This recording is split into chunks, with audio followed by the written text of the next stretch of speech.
بسم اللہ الرحمن الرحیم وَلَقَدْ يَسَّرْنَا الْقُرْآنَ لِلذِّكْرِ فَهَلْ مِن مُّدَّكِرٍ رَبِّ يَسِّرْ وَلَا تُعَسِّرْ وَتَمِّمْ بِالْخَيْرِ۔ اس لیسن میں آپ سیکھیں گے قلقلہ کے بارے میں۔ سب سے پہلے دیکھ لیتے ہیں کہ قلقلے کا ایکچوئل مطلب کیا ہے۔ قلقلہ عربی میں کہتے ہیں گونج کو، یا جیسا بال جب باؤنس ہوتی ہے اپنی ہی جگہ پر، یا یوں کر کے جب کوئی چیز وائبریٹ کرتی ہے یا شیک کرتی ہے۔ سب سے پہلے یہ سمجھنا ضروری ہے کہ قلقلہ اپلائی کہاں ہوتا ہے۔ اس لفظ میں آپ دیکھیں یہاں پر قوف اور دال جو ہے یہ دونوں قلقلہ کے حروف ہیں، لیکن ان دونوں میں سے صرف قلقلہ جو ہے وہ دال کے حرف پر اپلائی ہوگا، کیونکہ دال کے اوپر سکون ہے۔ اس کا مطلب یہ ہوا کہ جب بھی قلقلہ کے حروف پر سکون ہو تو تب ہی ہم اس پر قلقلہ اپلائی کرتے ہیں۔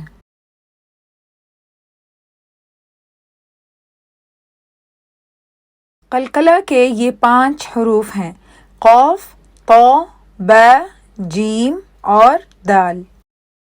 ان 5 حروف کو ایک مجموعے میں لکھ دیا گیا ہے تاکہ ہمیں اس کو یاد رکھنے میں آسانی ہو۔ تو اس مجموعے کو ہم کہتے ہیں قطب جد۔ قطب جد۔ قلقلہ کیوں ضروری ہے؟ یہ حروف جب بھی سکون کی حالت میں ہوتے ہیں اور آپ ان کے اوپر قلقلہ اپلائی نہ کریں تب ان حروف کی آواز ہمیں کلیئرٹی سے سنائی نہیں دے گی۔ مثال کے طور پہ اگر میں بولوں اق، اب، اب، اج، اد، تو سمجھ نہیں آ رہی زیادہ کلیئرٹی سے کہ کون سا حرف جو ہے وہ ادا ہو رہا ہے، جبکہ جب آپ ان کے اوپر قلقلہ اپلائی کرتے ہیں تو تب یہ بالکل کلیئرٹی سے ہمیں سنائی دیتے ہیں، کیونکہ ان 5 حروف کی کچھ ایسی صفات ہیں جس کی وجہ سے ان کے اوپر قلقلہ کرنا لازم و ملزوم ہوتا ہے، اور وہ اس کی صفت ہے۔ تو اس کو ہم کریں گے اق، اط، اب، اج، اد۔ تو آپ دیکھیں قلقلہ اپلائی کرتے ساتھ ہی ہمیں یہ 5 حروف سکون کی حالت میں بالکل کلیئرٹی سے سنائی دینے لگے۔ قلقلے کی ادائیگی بالکل ٹھیک طرح سے ہو اس کے لیے ایک میکانزم ہوتا ہے۔ عام طور پر زیادہ تر اسٹوڈنٹس جو ہیں وہ قلقلہ کو بالکل ٹھیک طرح سے ادا کر پاتے ہیں، لیکن کچھ اسٹوڈنٹس جو ہیں وہ ان سے نہیں ہو پاتا ہے۔ تو اس کے لیے پھر ضروری ہوتا ہے کہ آپ کو ایگزیکٹلی پتہ ہو کہ قلقلہ آخر ہوتا کس طرح سے ہے۔ قلقلہ کا جو میکانزم ہے وہ میں آپ کو حرف با کے مخرج کے تھرو سمجھاتی ہوں۔ جیسا کہ آپ کو پتہ ہے کہ جو با کا مخرج ہے اس میں ہمارے دونوں ہونٹ استعمال ہوتے ہیں۔ تو یہ دیکھیں جب ہم با کو حرکت کے ساتھ پڑھتے ہیں، جیسا با فتحہ کے ساتھ پڑھتے ہیں، تو دیکھیں ہمارا منہ کھل جاتا ہے، یعنی کہ ہمارا جو مخرج ہے با کا دونوں ہونٹ آپس میں الگ ہو جاتے ہیں۔ تو یہ دیکھیں الگ ہو گئے ہیں، اور یہ دیکھیں دانتوں کے بیچ میں گیپ دیکھیں۔ تو اس کا مطلب یہ ہے کہ ہم پڑھتے ہیں با با با۔ اسی طرح اگر ہم با کو سکون کے ساتھ پڑھیں اب اب، تو دیکھیں ہمارے ہونٹ بند ہو گئے ہیں، اور یہ دیکھیں ہمارے دانت بھی آپس میں قریب آ گئے ہیں کیونکہ ہم نے مخرج کو بند کر دیا ہے۔ جبکہ جب ہم قلقلہ کرتے ہیں تو قلقلہ میں بھی یہ دیکھیں ہمارے ہونٹ بالکل کھل گئے ہیں۔ اب یہ آپ کو بالکل اسی کی طرح لگ رہا ہوگا جس طرح حرکہ میں کھلتے ہیں، لیکن اس میں ایک فرق ہے۔ یہ دیکھیں دانت ہمارے ابھی بھی آپس میں قریب ہی ہیں۔ اس کا مطلب یہ ہے کہ ہم نے مخرج کو الگ کرنا ہے، لیکن ہم نے اپنی جو کو نہیں کھولنا۔ ہمارا جبڑا جو ہے وہ نیچے کو نہیں آنا چاہیے، جبڑا اپنی جگہ پر ہی ہے، صرف آپ کا جو مخرج ہے وہ آپس میں الگ ہو گیا ہے۔ تو جب بھی کسی حرف کے اوپر سکون آتا ہے تب ہم اس کے مخرج کو آپس میں ملاتے ہیں تاکہ ہم سکون کی ادائیگی کر سکیں، جبکہ قلقلہ حروف کے معاملے میں ہمیں کیا کرنا ہوتا ہے کہ سکون کی حالت میں ان کو لا کے اس کے بعد ہم نے ان کو الگ کرنا ہوتا ہے تاکہ قلقلے کی ادائیگی ہو سکے۔ یہ دیکھیں یہ قوف کا مخرج ہے، اور اس میں جیسے ہی آپ نے مخرج کو آپس میں ملایا کہ قوف کی ادائیگی ہو، بس آپ نے اپنے باقی کے منہ کو زیادہ ہلائے بغیر آپ نے صرف مخرج کو الگ کرنا ہے۔ اق، اق۔ جیم کے لیے آپ کی زبان جو ہے وہ اوپر کو اٹھتی ہے، اور یہ جو آپ کو وائٹ کلر کا ڈاٹ نظر آ رہا ہے یہ اس کا مخرج ہے۔ اب اس میں آپ نے کیا کرنا ہے کہ جیسے ہی سکون کے لیے مخرج آپس میں جوائن ہوئے اور یعنی کہ یہ رستہ بند ہوا، تو جیسے ہی آپ نے ان کو آپس میں الگ کیا تو الگ کرتے ساتھ ہی کلکلے کی آواز آئے گی، لیکن آپ نے اس بات کا خیال رکھنا ہے کہ آپ نے منہ کو بہت زیادہ نہیں کھولنا۔ اج اج اج اج اج۔ حرف تو اور دال کا ایک ہی مخرج ہے، لیکن تو جو ہے وہ ہیوی لیٹر ہے اور دال جو ہے وہ لائٹ لیٹر ہے۔ اب اس میں بھی آپ نے کیا کرنا ہے کہ جیسے ہی تو یا دال کے اوپر سکون آئے تو آپ نے اس کے لیے مخرج کو ملانا ہے، اور پھر کلکلے کی ادائیگی کے لیے جیسے ہی آپ مخرج کو آپس میں الگ کریں گے تو ساتھ ہی آپ کا کلکلا جو ہے ادا ہو جائے گا۔ کلکلے کی ادائیگی کے دوران آپ نے اس بات کا خیال رکھنا ہے کہ آپ نے منہ کو مزید نہیں کھولنا۔ حرف با کی ادائیگی کے لیے ہمارے دونوں ہونٹ آپس میں ملتے ہیں، تو حرف با کے اوپر اگر سکون آئے تو اس کے لیے آپ کے ہونٹ دونوں آپس میں ملیں گے، اور پھر کلکلے کی ادائیگی کے لیے ہونٹ آپس میں کھل جائیں گے، تو جیسے ہی کھلیں گے تو کلکلا جو ہے وہ ادا ہو جائے گا۔ کلکلا کرتے ہوئے آپ نے اسی پوائنٹ کو دماغ میں رکھنا ہے کہ آپ کی جو جو لائن ہے یعنی جو آپ کا جبڑا ہے وہ مزید نیچے نہیں جانا چاہیے، نہ ہی آپ نے آرٹیفیشلی اپنے منہ کو مزید کھولنا ہے، کیونکہ پھر کلکلے کی آواز غلط ہو جاتی ہے، وہ پھر کلکلا نہیں رہتا۔ کیا کلکلا کرنا ضروری ہے ان 5 حروف میں؟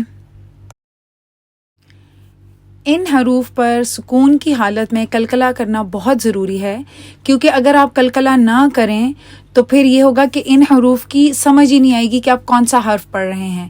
اب آپ دیکھیں میں ان حروف کے اوپر سکون کے ساتھ ان کو پڑھوں گی، لیکن آپ پھر سننے کی کوشش کریں کہ کیا کلیئرٹی سے سمجھ آ رہی ہے کہ میں کون سا حرف پڑھ رہی ہوں۔ اب اج۔ تو آپ دیکھ رہے ہیں کچھ زیادہ کلیئرٹی سے سمجھ نہیں آ رہی، اور ابھی تو میں ان کو الگ الگ میں نے پڑھا ہے۔ اگر انہی حروف کو آپ کلکلا دیے بغیر الفاظ کے بیچ میں پڑھیں گے پھر تو بالکل ہی نہیں سمجھ آئے گی کہ آپ نے کیا پڑھا، بس ایسے ہی لگے گا کہ کہیں پہ آواز جو ہے وہ جا کے بند ہو گئی ہے۔ تو اس لیے ان کو کلکلا دینا ضروری ہے تاکہ ہمیں سنائی دے کہ کون سا حرف جو ہے وہ ادا ہو رہا ہے۔ چونکہ قاف اور طا ہیوی ہیں تو اس لیے ان کا کلکلا بھی ہیوی ہی ہوگا۔ بطش بطش بطش۔ اگر اس کو لائٹ پڑھوں تو پھر ہوگا بت بت۔ تو میں زبان کو پیچھے سے اٹھا رہی ہوں اور میرے زبان کے بیچ میں کرو ہے۔ خلقنا خلقنا خلق خلق خلق خلقنا۔ تو یہ کیسے ہیوی ہوگا؟ زبان کے بیچ میں کرو آئے گی اور زبان پیچھے سے اٹھے گی تاکہ ہمارا کلکلا بھی جو ہے وہ ہیوی آئے۔ حروف کو ہیوی کرنے کے لیے ماؤتھ ایکسرسائزز بہت ضروری ہیں، کیونکہ جب آپ ماؤتھ ایکسرسائزز کرتے ہیں، ٹنگ ایکسرسائزز کرتے ہیں، تبھی آپ کی زبان جو ہے وہ آپ کے کنٹرول میں آتی ہے اور آپ اس کو مفخم حروف کے لیے اپنی مرضی سے پیچھے سے اٹھا کے اس کے بیچ میں کرو لا سکتے ہیں۔ بغیر ٹنگ ایکسرسائزز کے لیٹرز کو ہیوی کرنا کافی مشکل ہے۔ لائٹ لیٹرز کا کلکلا بھی لائٹ ہی ہوگا۔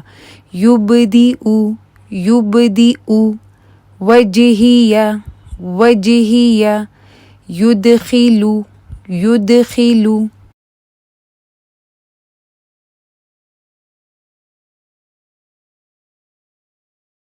جب آپ قلقلے کی ادائیگی کرتے ہوئے اپنے منہ کو ساتھ میں کھولیں تو اس کے ساتھ کیا ہوتا ہے کہ پھر اس میں فتحہ کی سی آواز آتی ہے۔ جس طرح اب یہ لفظ جو لکھا ہوا ہے اس کو دیکھیں، میں بھی اس میں منہ کھولوں گی ساتھ میں، اب اب اب، تو آپ دیکھ رہے ہیں اس میں ب کر رہی میں اس کی، کیونکہ اس میں فتحہ کی آواز آ رہی ہے۔ آپ نے منہ کو نہیں کھولنا، آپ نے صرف مخرج کو، با کے مخرج کو آپس میں سے الگ کرنا ہے جو کہ دونوں ہونٹ ہیں۔ اب قا اب قا اب قا۔ اس غلطی کو آپ اس تصویر میں دیکھیں، جو آپ کو پہلی تصویر نظر آ رہی ہے جس کے اوپر حرکہ لکھا ہوا ہے، اس میں دیکھیں منہ کھل رہا ہے، اسی لیے ہماری اس طرح سے حرکہ کی ادائیگی ہوتی ہے۔ حرکہ مطلب فتحہ، کسرہ اور ضمہ۔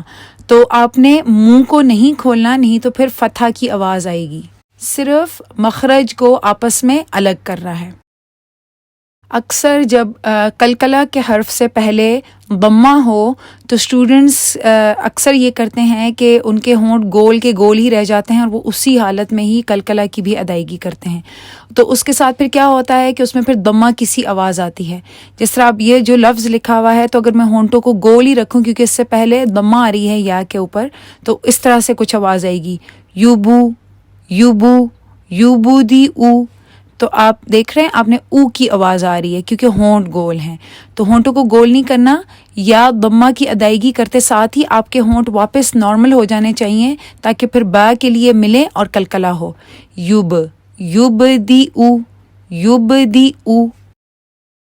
کلکلہ کی ادائیگی میں آپ کا جو نیچے والی جو لائن ہے، جو آپ کا جبڑا ہے نیچے والا، وہ نیچے نہیں جانا چاہیے کیونکہ یہ ہوتا ہے کسرہ میں. اگر آپ اس لفظ میں دیکھیں تو اس میں با سکون سے پہلے کسرہ آ رہی ہے، تو وہ اسی فلو میں ہی اسٹوڈنٹ کسرہ کی ادائیگی کرتا ہے اور پھر کیا کرتے ہیں کہ با سکون کے لیے بھی ان کا جبڑا اسی طرح سے نیچے جاتا ہے، تو پھر کچھ با کسرہ کی سی آواز آتی ہے اس طرح کی، ایبے ایبے ایبے ایبے.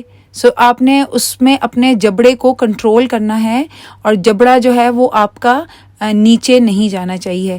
اب ابراہیم ابراہیم ابراہیم. کچھ اسٹوڈنٹس جب قلقلہ کی ادائیگی کرتے ہیں تو اس کے آخر میں وہ اچانک سے ایک جھٹکا سا دیتے ہیں، تو اس کا آپ نے خیال رکھنا ہے کہ وہ جھٹکا جو ہے وہ نہ آئے. وہ کچھ اس طرح سے سننے میں آتا ہے، احد احد. تو قلقلہ کرتے ہیں پھر اینڈ میں ایک جھٹکا سا ہوتا ہے، تو اس کے بغیر آپ نے اس کو ادا کرنا ہے، احد احد احد. اکثر لوگ قلقلہ کی جو آواز ہوتی ہے اس کو لمبا سا کر دیتے ہیں، مثلاً اس طرح سے قدحن قد قد قد. تو آپ دیکھ رہی ہیں بہت لمبا ہے، اس کو آپ نے بہت لینتھ خود سے نہیں دینی. قدحن قدحن قدحن.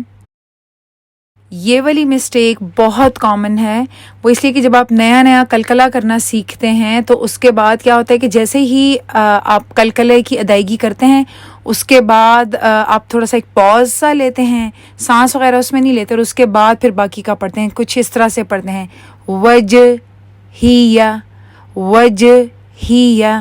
تو آپ نے دیکھا میں رک رہی ہوں بیچ میں، تو یہ اس طرح سے یہ رکنا نہیں ہے. جیسے ہی قلقلہ ختم ہوا ساتھ ہی اگلا حرف یا لفظ جو ہے وہ شروع ہو جانا چاہیے. وجہیہ وجہیہ وجہیہ. تو شروع میں جب آپ قلقلہ کرنا سیکھتے ہیں تب تو ٹھیک ہے کہ آپ صرف توڑ کے جب پڑھتے ہیں تب تک کے لیے تو ٹھیک ہے، لیکن پھر جب آپ پورے لفظ کو آپس میں ملاتے ہیں یا اسی طرح الفاظ کو ملا کے جب فریزز بناتے ہیں یا ان کو ملا کے جب پوری آیت بنتی ہے تو اس میں پھر آپ نے پریکٹس کرتے ہوئے اس بات کا خیال رکھنا ہے کہ وہ پاز جو ہے وہ بیچ میں نہ آئے. ربنا تقبل منا انك انت السميع العليم.